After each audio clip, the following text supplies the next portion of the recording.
Estas cosas os he hablado para que en mí tengáis paz. En el mundo tendréis aflicción, pero confiad, yo he vencido al mundo. El Señor, con esta promesa, nos muestra que entiende que íbamos a estar en este mundo como ovejas en medio de lobos, como nos dijo, que íbamos a ser afligidos porque la psicología humana tiene o es muy compleja, tiene muchas complejidades, porque nuestra condición de hombre, de mujer, nos llevan a tener aflicción prácticamente de sí mismo, por muchas razones, por nuestra niñez, por situaciones o circunstancias que vivimos como jóvenes, como adultos. Son muchas las fuentes de las aflicciones, pero el Señor nos hace ver que no nos dejó huérfanos, que Él conoce que íbamos a tenerla, y si las conoce, como Él es Dios, todo lo sabe, todo lo puede y es omnipresente, estaría con nosotros como también nos prometió: yo estaré con vosotros todos los días hasta el fin del mundo. Entonces, como mencionamos hace un momento, son muchas las fuentes de las aflicciones. Una de ellas son nuestras decisiones. Cuando cometemos errores en nuestra vida que nos van a traer consecuencias.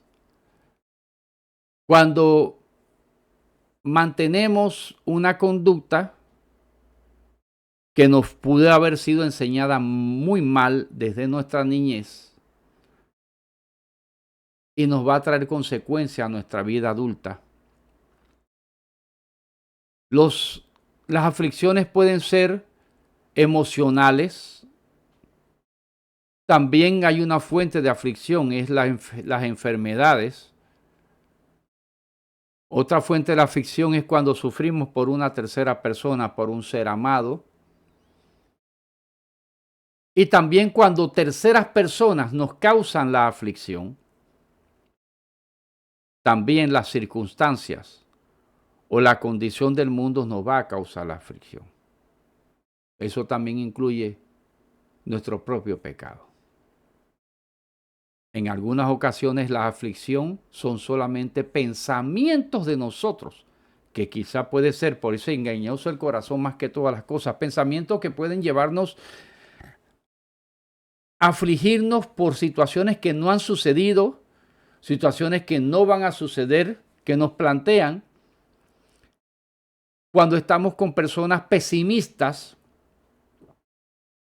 que no sé si a usted le ha pasado, a veces usted está con personas tan pesimistas que cuando habla con ellos, lo escucha hablar, usted acaba angustiado. Pero cualquiera sea la fuente, el Señor nos está diciendo aquí que confiemos, porque Él ha vencido al mundo. Entonces, nosotros podemos saber que hay dos posiciones muy claras entre el que le ha entregado a su vida a Cristo y tiene a Cristo. No está solo en la aflicción. No está solo en la aflicción, aunque las personas que lo rodeen lo hayan dejado solo. Aunque las personas, muchas veces el ser más amado o la persona, como dijo el Señor a través del salmista David, mi amigo, el que comía de mi pan. Aunque las personas a las que usted le dio su afecto, con las que usted inició algo, desprendiéndose a sí mismo, le hayan fallado, lo hayan traicionado, aunque usted se quede solo, el Señor va a estar con usted. Pero hay una gran diferencia. ¿Quién es el que está con usted?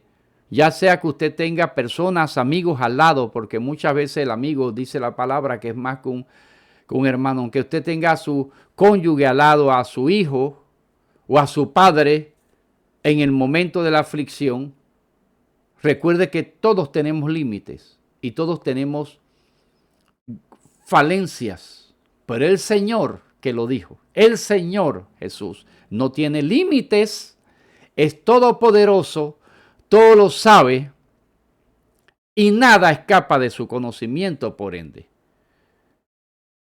Y eso me lleva a recordar que muchas de nuestras aflicciones, cuando hablamos de terceras personas, son producto de conspiraciones. ¿Y qué prometió el Señor en Isaías? El que conspirare contra ti, sin mí lo hará. Es una promesa para aquellos que le han entregado su vida a Cristo. Cuando alguien conspira en contra tuya, cuando algunas personas conspiren en contra tuya, no van a tener el respaldo de Dios. Y por eso esa conspiración no va a servir, no va a funcionar. Se va a caer porque dice también en esa misma promesa, el que conspirare contra ti delante de ti caerá. Y las promesas en el Señor son sí y amén, porque Él nunca va a dejar de cumplir sus promesas. Recuerden que la palabra nos dice, con que hayamos sido infieles, Él permanece fiel. Pero alguien preguntará, ¿pero por qué si tengo a Cristo voy a tener aflicción? Bueno, ya dijimos las razones. Podemos tener a Cristo, pero cometemos pecados que nos traen esa aflicción. Podemos tener a Cristo, pero tomamos decisiones equivocadas que nos traen aflicción. El Señor va a dejar que hagamos con toda libertad lo que nosotros hacemos, pero eso no significa que no va a permitir que vengan las consecuencias. Si fuera que cuando yo le entrego mi vida a Cristo, aunque yo haga lo malo, haga todo lo demás, no voy a tener aflicción, todo el mundo le entrega su vida a Cristo y su corazón nunca cambia. Dios permite la aflicción. Dios no la manda, la permite. Y la permite para que nosotros maduremos o crezcamos, para que nosotros seamos más como Él, para que nosotros nos rindamos más a Él.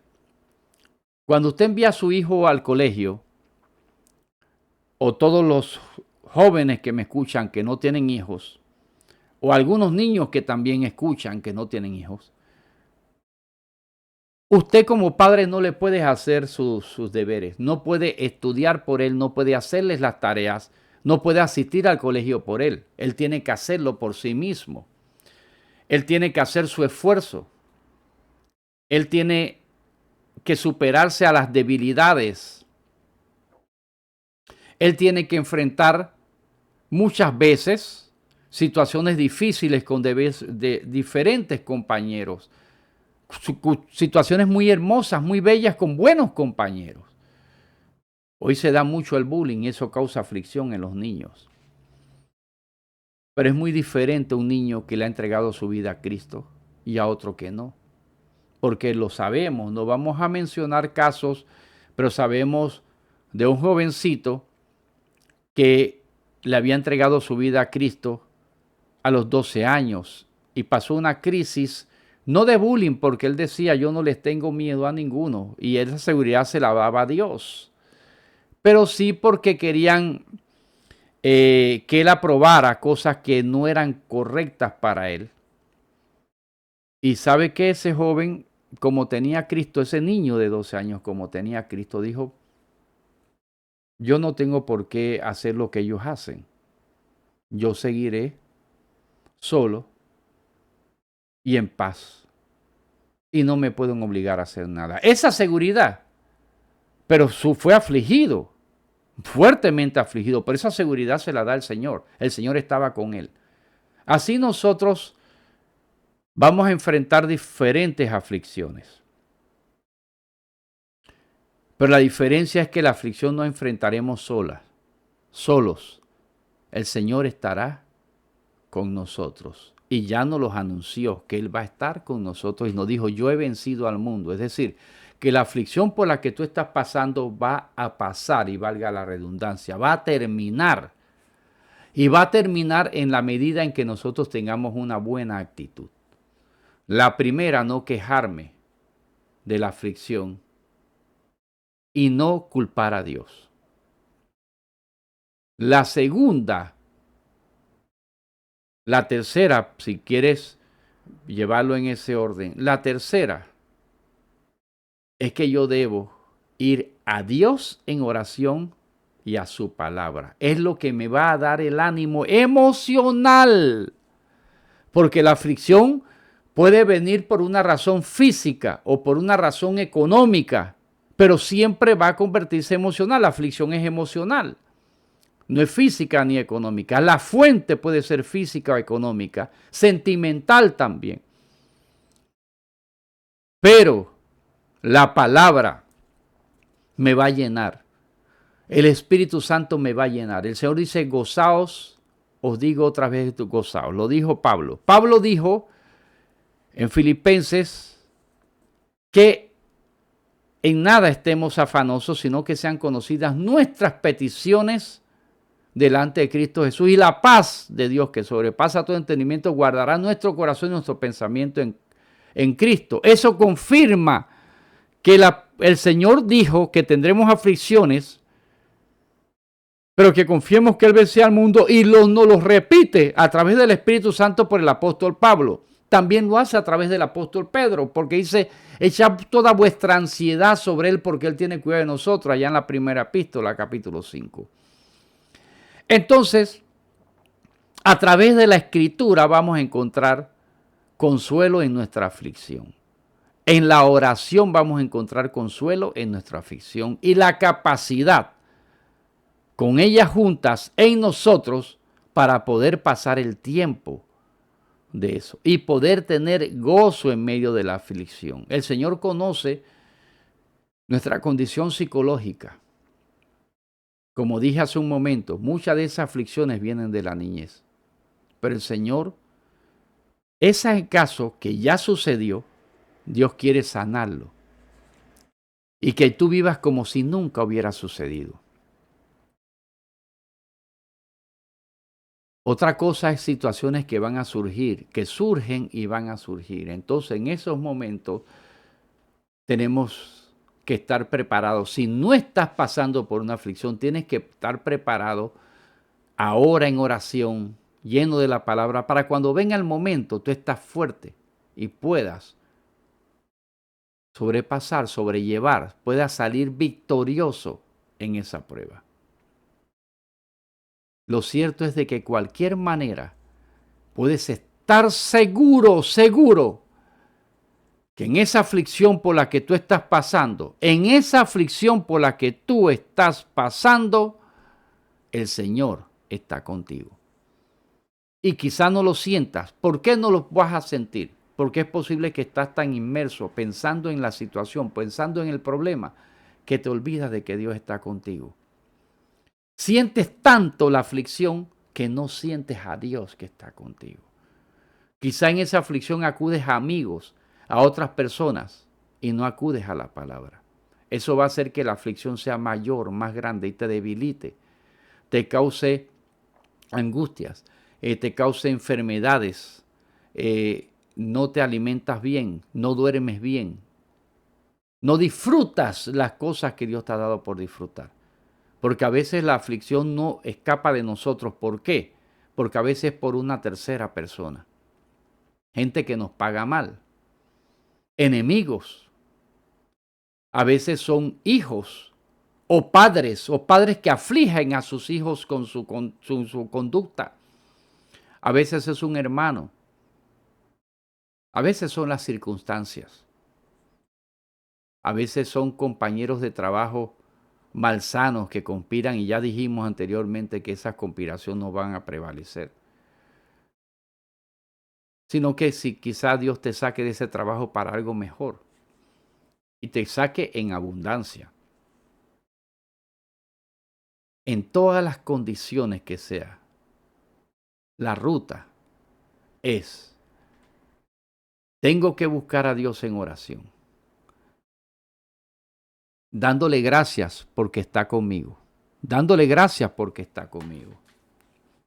Nunca culparlo, porque las aflicciones no son culpa de Él, son culpa de nosotros, que recuerden que cuando Adán y Eva estaban en el paraíso, para ellos no había aflicción.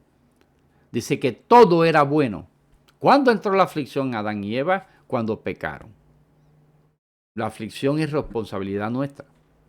Dios la permite para convertirla en bendición para nosotros, para que crezcamos y nos fortalezcamos y para que crezcamos en fe.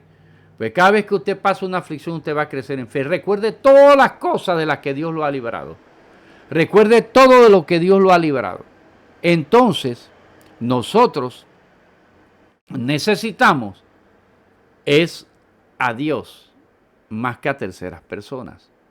Cuando acudamos a terceras personas, que sean personas de fe y de oración, gente entregada a Dios que va a orar por nosotros. Eso nos ayuda y nos fortalece. Orar los unos por los otros es un mandato bíblico. La palabra nos va a alimentar mentalmente, emocionalmente, psicológicamente, claro. La palabra es la que nos va a hacer que veamos el poder de Dios por encima de la aflicción. Recuerde que Dios, el Señor, ¿por dónde caminaba? Por encima de las olas que provocaban la tormenta. Él iba caminando por encima. Él siempre está por encima de todo eso. Entonces yo tengo que estar con quien me lleva de la mano por encima de todo eso. Ocupar más mi mente en Dios, en su amor. Estar seguro de que el amor de Dios. Cuando Cristo murió en la cruz por ti, es porque te amaba hasta el último día de tu vida. No importa tu condición. Si estoy en pecado y mi pecado causó esa aflicción, entonces lo que tengo yo que hacer es arrepentirme de mi pecado. Entonces, ¿puede esto servirme si no le he entregado mi vida a Cristo? No. Porque si yo no he entregado mi vida a Cristo, yo estoy negando al Señor. Y como niego al Señor, no puedo recibir las bendiciones y la provisión que Él me da y la compañía que me da. Así que no podemos vivir pidiéndole, ora por mí por tal cosa, ore por mí, voy a donde fulano, donde tal persona que ora por... Pero no le quiero entregar mi vida. Eso no sirve. Eso no sirve. Voy a seguir de un problema a otro y de aflicción a otro. Y muchas veces parece que no tengo problemas, pero es el diablo que no te permite tener problemas para que sigas perdido. No hay nada mejor que entregarle tu vida a Cristo. Mire, de entregarle tu vida a Cristo, eso incluye tus aflicciones. Echad vuestra ansiedad sobre Él, porque Él habla con Dios, habla como si estuvieras hablando con tu mejor amigo, con alguien, confiésale todo, dile todo lo como te sientes y tú vas a recibir consuelo. Pero recuerda, el Señor sabe que estabas pasando y estarás pasando o estás pasando por esa aflicción, el Señor la conoce. Y el Señor te sacará de ella. Entonces gózate y alégrate desde ahora y empieza a darle gracias a Dios. Voy a orar por ti. Padre Celestial, en el nombre de Jesús, gracias te doy por los que están oyendo este mensaje ahora y por los que lo oirán después, Señor. Gracias te doy por ellos. Te pido que tu Espíritu Santo a los que no te conocen le dé condición de pecado, de justicia y de juicio, y uses este mensaje para traerlos a ti. La solución a cualquier cosa que nos duele, que nos causa tristeza, que nos afecta, a cualquier enfermedad eres tú. Y por mis hermanos en Cristo, te pido que este mensaje ayude a crecer en su fe, les ayude a crecer en fe. Y tú sabes por las pruebas que yo estoy pasando. Tú sabes por las pruebas que estoy pasando. Señor, tú sabes que no les estoy hablando a ellos como alguien que no está pasando por dificultades ni aflicciones, sino porque alguien que ha pasado y está pasando, pero ve tu mano poderosa. Señor, gracias te doy, Señor, que sea tu Espíritu Santo quien le hable a ellos. En el nombre de Jesús, amén y amén. Recuerden, el Señor los ama y los que enseñamos la palabra debemos enseñar lo que dice la palabra, no lo que nosotros decimos que dice la palabra. Esto es Escudriñando las Sagradas Escrituras. Soy Luis Villarreal. Paz.